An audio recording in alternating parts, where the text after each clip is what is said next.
नमस्कार कक्षा 11 के विद्यार्थियों, आप सबका बहुत बहुत स्वागत है यूपी बोर्ड क्लासेस में, जहां पे आपको यूपी बोर्ड के सिलेबस के आधार पर वीडियो लेक्चर मिलते हैं। आज हम क्या पढ़ने वाले हैं? आज हम पढ़ने वाले हैं कक्षा 11 की गणित का पहला पाठ, समुच्चय की प्रश्नावली 1.6 को। उसको पढ़ने से पहले जो आपको जरूरत वाली बात ये है कि आपको समझ में आना चाहिए कि दो समुच्चयों के सम्मिलन और सर्वनिष्ठ के आधार पर व्यवहारिक प्रश्न का क्या कंसेप्ट है, उन्हें कैसे हल करना है। तो उसके लिए आपको कुल 3 नियम है जो आप अभी पढ़ोगे और फिर उसके बाद हम प्रश्नावली 1.6 को समाप्त करेंगे। तो चलिए शुरू करते हैं।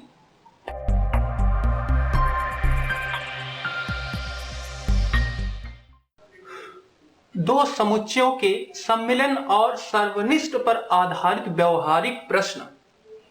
तो इसके लिए आपको कुछ चीजें पहले से पता है, जैसे कि आपको ए यूनियन बी का मतलब अच्छे से पता है। क्या होता है ए सम्मिलन बी, यानी कि जो क्या है, दोनों भी समुच्चय हों उनमें जितने भी अवयव हैं सबको लिखना ही क्या होता है, A union B. A intersection B मतलब दोनों समुच्चयों में जो उभयनिष्ठ अवयव हैं उनका मतलब होता है। और ए माइनस बी का मतलब क्या होता है, ए में से बी के सारे अवयव हटा दो तो वो हो जाता है ए माइनस बी, जो आपको रेड वाले में दिख रहा है। और बी माइनस ए क्या होता है, बी में से ए वाले सारे अवयव हटा दो, ये होता है बी माइनस ए। आपको ये डायग्राम अच्छे से समझ में आ रहा होगा। ये कलर जो किया गया है रेड वाले से वो रिप्रेजेंट करा A union B, A intersection B. A minus B इधर वाला है, बी माइनस ए इधर वाला है। अच्छा जी, अब यहाँ पे व्यवहारिक प्रश्न क्या होने वाले हैं आप अभी प्रश्नावली में देखोगे फिलहाल, पर यहाँ पे समझो उसे ध्यान से। अगर किसी भी समुच्चय के पहले n लिखा गया है तो उसका क्या मतलब है, समुच्चय ए में अवयवों की संख्या कि इस समुच्चय में कितने अवयव हैं। जैसे एक उदाहरण के लिए लो, ए दिया गया आपका A B C D E, ठीक है। तो इसमें कितने अवयव हैं, 1 2 3 4 5 सदस्य हैं, अवयव हैं, वस्तु हैं, जो भी कहना है। तो इसे एन ए बराबर क्या होगा, 5 होगा। समझ गए बात? अच्छा जी, अब यहाँ पे इसके 3 रूल हैं जिन्हें आपको याद करना पड़ेगा, पर आप इसे यहाँ पे समझ लो, बहुत ही आसान है। मैंने उदाहरण के लिए एक ले रखा है समुच्चय 1 2 3, दूसरा ले रखा है 2 3 4 बी, ठीक है। तो एन ए यूनियन बी क्या होगा, एन ए यूनियन बी मतलब यही वाले में इसमें कितने अवयव हैं, जो रंगा हुआ रीजन है इसमें कितने अवयव हैं। तो इसका फॉर्मूला होता है n A plus n B minus n A intersection B. मतलब एन ए वाला जो रीजन है उसको पूरे, उसमें कितने अवयव हैं उन्हें जोड़ लो, बी के साथ जोड़ लो, और जो इंटरसेक्शन है मतलब जो दोनों में है उन्हें क्या करो, घटा दो, तब आ जाता है एन ए यूनियन बी, ठीक है। अगर इसे और भी समझना है तो यहां से आप निकाल सकते हो, एन ए यूनियन बी निकाल लो। ए यूनियन बी निकालोगे तो इसमें देखो जो अवयव ए में हो या बी में हो, ठीक है। तो ए में क्या है, 1 2 3 आपने लिख लिया, बी में क्या है 2 3 आप पहले से लिख रखे हो। जैसे मैं यहां पे निकालू ए यूनियन बी इस वाले के लिए, तो ये क्या हो जाएगा 1 2 3, तो ए के पहले अवयव पूरे लिख लेते हैं। बी में फिर देखते हैं जो अवयव है उन्हें लिखेंगे। तो 2 है, 2 यहां पे पहले लिखा है, 3 है, 3 पहले ही लिखा है, 4 है, 4 को आपने लिख लिया, ठीक है। तो यहां पे कितने सदस्य हो गए, 4 सदस्य हैं। अच्छा जी, अब इस फॉर्मूले से निकालो। तो इस फॉर्मूले में एन ए मतलब इस वाले में कितने हैं, 3 है, बी में कितने हैं, 3 है, यानी कि 3 3 6। अब इसका इंटरसेक्शन निकालो, ए और बी में जो दोनों में है। तो ए इंटरसेक्शन बी कौन से हैं, 2 हैं, 2 3 इसमें भी है, 2 3 इसमें है, यानी कि 2 है। तो 6 में से 2 गया 4, यानी कि ये फॉर्मूला क्या है, सही है, ठीक है।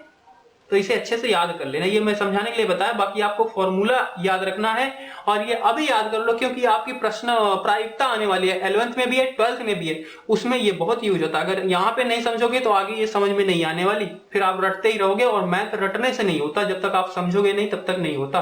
रट के 2 4 प्रश्न हो जाएंगे, बाकी जब सही वाले आएंगे ना पेपर में फिर नहीं होता। तो इसलिए समझो इनका मीनिंग क्या है, ठीक है। अच्छा, यदि अगर इसी में क्या हो ए इंटरसेक्शन बी, यानी कि ये वाली चीज मतलब दोनों कॉमन ना हो, उनमें कोई भी अवयव दोनों में उपस्थित ना हो, तो यानी कि क्या हो जाएगा, वो 5 होगा। एक भी अवयव नहीं है जो दोनों में है, तो 5 रिक्त समुच्चय हो जाता है।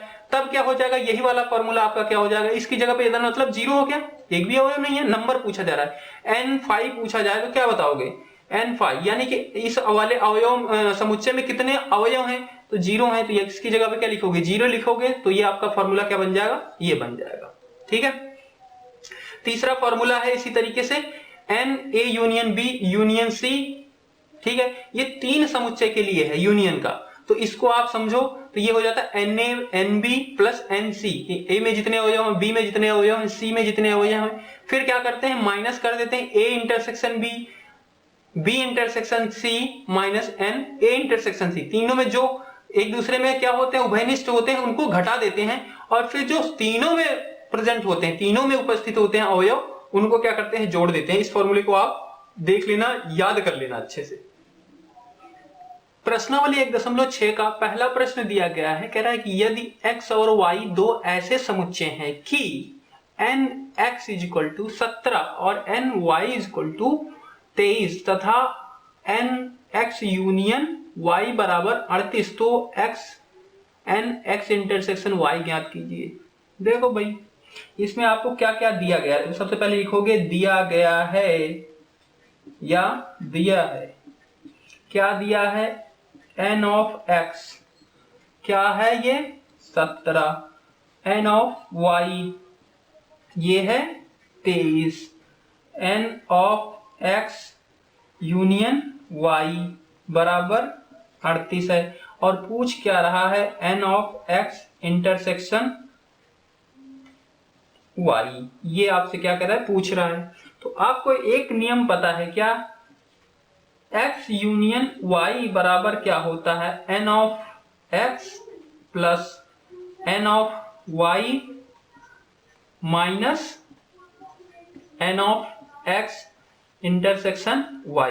अब इसमें बस आप सबके मान रख दो और इसे हल कर लो। तो यहाँ पे क्या दिया गया, यूनियन दिया गया, हाँ जी दिया गया है, क्या है 38 है, बराबर n ऑफ x दिया गया, हाँ जी दिया गया 17, n ऑफ y दिया गया, हाँ जी दिया गया 23 है, और n of x intersection y इसे आपको निकालना ही है। ठीक है, ये आपका एक समीकरण बन जाएगा, इसे आप हल करोगे। इन दोनों को जोड़ लेते हैं, 17 और 23 कितना हो गया, 7 उधर गया, 30 हो गया 40। ठीक है, तो ये हो गया 40 minus n x intersection y, इधर क्या है 38 है। ठीक है, 40 को इधर भेजोगे क्या होगा, माइनस हो जाएगा, यानी कि इधर क्या हो जाएगा 40 माइनस 38, और इधर क्या हो जाएगा minus n x intersection y। Sorry, ये तो धन में ही रहेगा, ये वाला माइनस में हो जाएगा। ठीक है, अब ये माइनस है, इसको इधर भेजोगे तो ये क्या करेगा, इन सब के साथ गुना हो जाएगा, और गुना होके क्या कर लेता है, जब ये सबके साथ गुना हो जाएगा, माइनस में है, ये क्या है प्लस में है, और इधर क्या हो जाएगा x इंटरसेक्शन y। तो आप इसे पलट भी सकते हो, इक्वल के इधर वाला इधर रख दो, इक्वल के उधर वाला उधर रख दो, पलट सकते हो समीकरण में। ठीक है, तो ये हो जाएगा n x इंटरसेक्शन y बराबर क्या हो जाएगा, ये माइनस है उधर अंदर मल्टीप्लाई हो जाएगा, तो ये क्या हो जाएगा माइनस माइनस प्लस हो जाता है। ठीक है, 40 और प्लस माइनस माइनस हो जाता है, 40 माइनस 38, यानी कि n x इंटरसेक्शन y बराबर 2। ठीक है, तो ये क्या है, सर्वनिष्ठ x इंटरसेक्शन x और n का सर्वनिष्ठ कितने अवयव हैं, 2 हैं। दूसरा है, यदि x और y दो ऐसे समुच्चय हैं कि x यूनियन y, तो इसमें सबसे पहले लिखते चलते हैं क्या क्या दिया है। तो दिया है, दो है ही पता है, और x यूनियन y बराबर क्या दिया गया है, n, इनके अवयव दिया गया है, में कितने हैं 18 हैं। ठीक है, x में 8 हैं, यानी कि n ऑफ x की x समुच्चय में कितने अवयव हैं, 8 हैं। n ऑफ y समुच्चय में कितने अवयव हैं, 15 अवयव हों तो x इंटरसेक्शन y में कितने अवयव होंगे, तो आपको बताना है कि n x इंटरसेक्शन y में कितने अवयव हैं। तो सेम है, जैसे पहला था वैसे ही है, वैल्यू रखनी है, बस कर देता हूं, देख लेना इसे।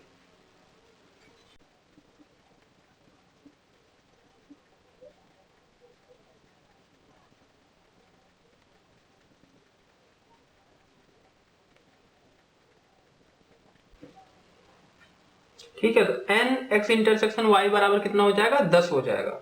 ठीक है, समझ में आ गया।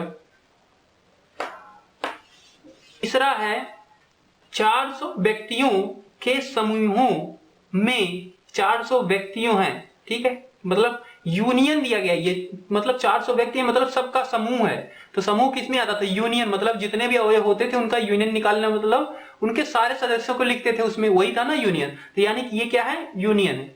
में 250 हिंदी पढ़ते हैं तथा 200 अंग्रेजी पढ़ते हैं। तो इसे मैं एच एन ऑफ हिंदी, कितने सदस्य हैं हिंदी के लिए?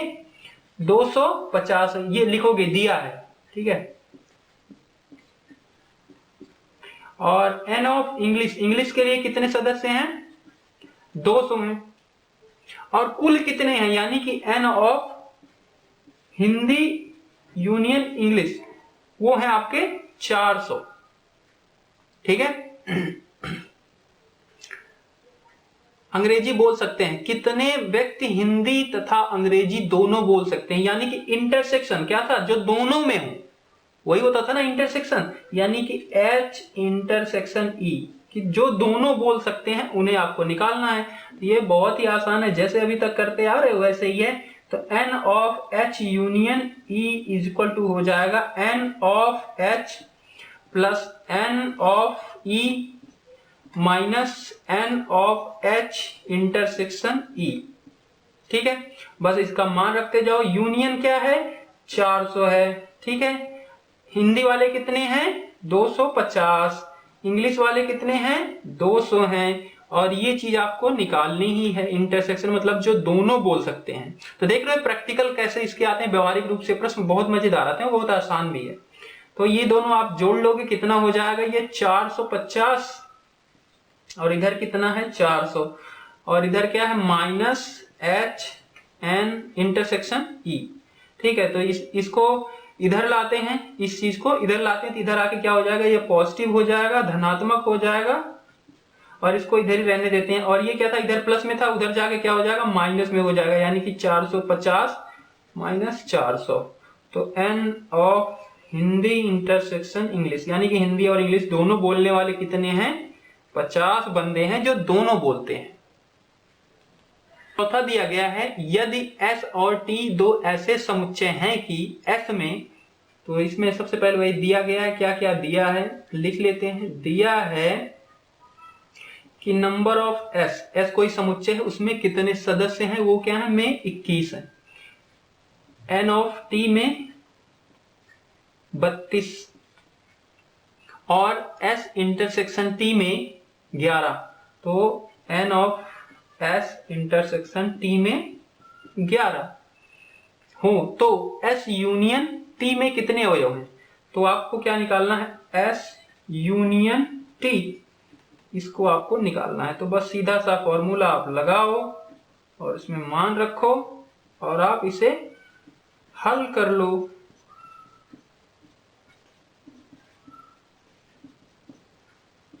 तो N में कितने हैं? S में 21, T में 32, दोनों में 11, दोनों को जोड़ोगे ये 3, 3 2 5 माइनस 11, यहाँ पे हो जाएगा 2, यहाँ पे हो जाएगा 4, यानी कि कुल कितने हैं? 42, दोनों को मिला के। पांचवा है, यदि x और y दो ऐसे समुच्चय हैं कि x में 40 और x यूनियन y में 60, x इंटरसेक्शन y में 10 अवयव हैं, तो y में कितने अवयव हैं? ये भी बहुत ही आसान है, दिया है क्या क्या? n ऑफ x कितने हैं? 40, n of x union y 60, n of x intersection y 10। पूछा क्या है? n of y। फॉर्मूला क्या होता है? x यूनियन y बराबर n of x n of y minus n of x intersection y। ये चीज आपको निकालनी है, बाकी की जगह पे उनके मान रखो। तो यूनियन 60 है, x 40 है, इसको निकालना ही है। और ये कितना है? इंटरसेक्शन 10 है, ठीक है। तो इन दोनों को आप जोड़ लो, तो ये हो जाएगा 50 प्लस, सॉरी माइनस हो जाएगा ना, 30 हो जाएगा n ऑफ y, और इधर कितना हो गया? 60। n ऑफ y को इधर लाओ, या फिर उधर ही रहने दो, ठीक है। 30 को इधर लाओ तो ये क्या हो जाएगा, इधर जाके माइनस हो जाएगा, तो ये हो जाएगा 60 minus 30 is equal to n of y, कि वाई में कितने सदस्य हैं, तो एन ऑफ वाई बराबर क्या हो जाएगा, आप इसे बदल दो, उलट पुलट कर देते हैं, लेफ्ट को राइट, राइट में कोई चेंज नहीं होता, कोई परिवर्तन नहीं आता, तो ये हो जाएगा 30 आपका। छठा प्रश्न है, 70 व्यक्तियों के समूह में 37 कॉफी पीते हैं, 52 चाय पसंद करते हैं, अच्छा, और प्रत्येक व्यक्ति दोनों में से कम एक पेय पसंद करता है, तो कितने व्यक्ति कॉफी और चाय दोनों पसंद करते हैं। तो भाई दिया क्या गया है, कॉफी वाले 37 हैं, चाय वाले 52 हैं, और कितने का समूह है, मतलब वो 70 का है, कि मतलब कुल कितने हैं, 70 है, ठीक है। और इन दोनों को जो पसंद करते हैं उन्हें आपको निकालना है, तो सीधा फॉर्मूला लगाओगे, वहां पे उसका मान रखोगे और इसे हल करोगे और आपका रिजल्ट आ जाएगा। सातवां है, 65 व्यक्तियों के समूह में 40 व्यक्ति क्रिकेट और 10 व्यक्ति क्रिकेट तथा टेनिस दोनों को पसंद करते हैं, तो कितने व्यक्ति केवल टेनिस को पसंद करते हैं और करते हैं किंतु क्रिकेट को नहीं, कितने व्यक्ति टेनिस को पसंद करते हैं। तो व्यक्तियों का समूह कितने का है, यानी कि दिया क्या क्या गया है, सबसे पहले उसे लिखते हैं। दिया है एक टेनिस, क्रिकेट और टेनिस, इसका यूनियन वो कितने का है, 65 का, यानी कुल कितने सदस्य हैं, 65 हैं, जिसमें से क्रिकेट वाले हैं 40, क्रिकेट और टेनिस दोनों को पसंद करते हैं, वो कितने हैं, 10 हैं। तो कितने व्यक्ति टेनिस को पसंद करते हैं किंतु क्रिकेट को नहीं करते, ठीक है। तो ये चीज दी गई है, आप यहां से पहले निकाल लो कि टेनिस को कितने पसंद करते हैं, ये भी पूछा गया है। तो यहां से आपका फॉर्मूला एक बनता है कि n C union T is equal to n C plus n T minus C intersection T. यहाँ पे यूनियन की जो मान है उसे रखो, क्रिकेट के कितने है उसे रखो, टेनिस के निकालने ही है, माइनस इंटरसेक्शन दोनों जो पसंद करते हैं 10, इसे हल करोगे, यहाँ पे हो गया ये 30, ये हो गया टेनिस और इधर हो गया 65, यानी कि टेनिस को कितने व्यक्ति पसंद करते हैं, ये 30 क्या हो जाएगा माइनस, यानी कि 35। तो ये तो हो गए टेनिस को पसंद करने वाले कुल, ठीक है, कुल कितने टेनिस को पसंद करते हैं। पर आपको बताना है कि जो टेनिस को पसंद करते हैं बट क्रिकेट को नहीं पसंद करते, तो भाई टेनिस के कुल इतने हैं, यानी इसी में वो व्यक्ति भी हैं जो क्रिकेट को भी पसंद करते हैं, तो वो चीज माइनस करो जो दोनों पसंद करते हैं, यानी कि क्रिकेट और टेनिस दोनों को पसंद करते हैं, वो चीज आपको पता है, पहले से ही लिख ही रखा है, कौन से हैं, 10 है, यानी कि इसमें से क्या कर दो, आपको अगर निकालने हैं जो मात्र टेनिस को पसंद करते हैं, क्रिकेट को नहीं करते, तो उसके लिए क्या करोगे, एन टी में से माइनस कर दोगे क्या, जो दोनों को पसंद करते हैं, तो ये हो जाएगा 35 में से क्या माइनस कर दोगे 10, यानी कि 25 जो है वो मात्र टेनिस को पसंद करते हैं, क्रिकेट को नहीं करते, ये वाले होंगे मात्र टेनिस वाले, ठीक है। एक कमेटी में 50 व्यक्ति फ्रेंच, 20 व्यक्ति स्पेनिश और 10 व्यक्ति स्पेनिश और फ्रेंच दोनों ही भाषाओं को बोल सकते हैं, कितने व्यक्ति इन दोनों ही भाषाओं में से कम एक भाषा बोल सकते हैं।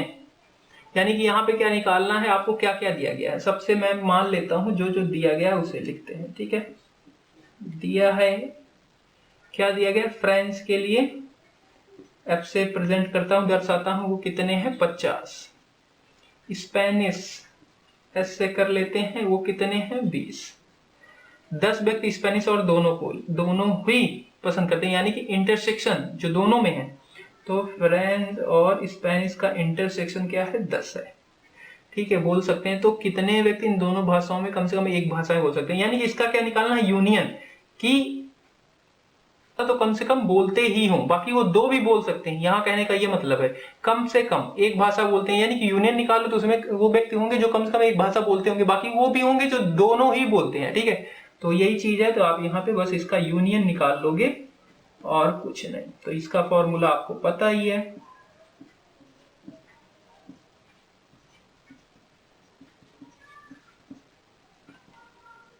F दिया गया है 50, 20, 10, 70 में से 10 गए यानी कि 60। तो 60 ऐसे व्यक्ति हैं, कम से कम एक भाषा तो बोलते ही बोलते हैं, पर इसमें वो व्यक्ति भी हैं जो दोनों भाषाएं भी बोलते हैं। ठीक है, कम से कम बोला गया। अगर बोला जाता है कि मात्र एक भाषा बोलते हैं तब क्या करते, मात्र एक भाषा बोलते हैं यानी कि जो दोनों बोलते हैं उसमें से माइनस कर दो, वो व्यक्ति को हटा दो जो दोनों बोलते हैं, उन्हें हटा दो, तभी कम बचेंगे जो एक भाषा मात्र बोलते हैं। ठीक है, पर आपसे पूछा गया कम से कम, तो कम से कम एक तो बोलते ही है, बाकी दो भी बोलने वाले इसी में।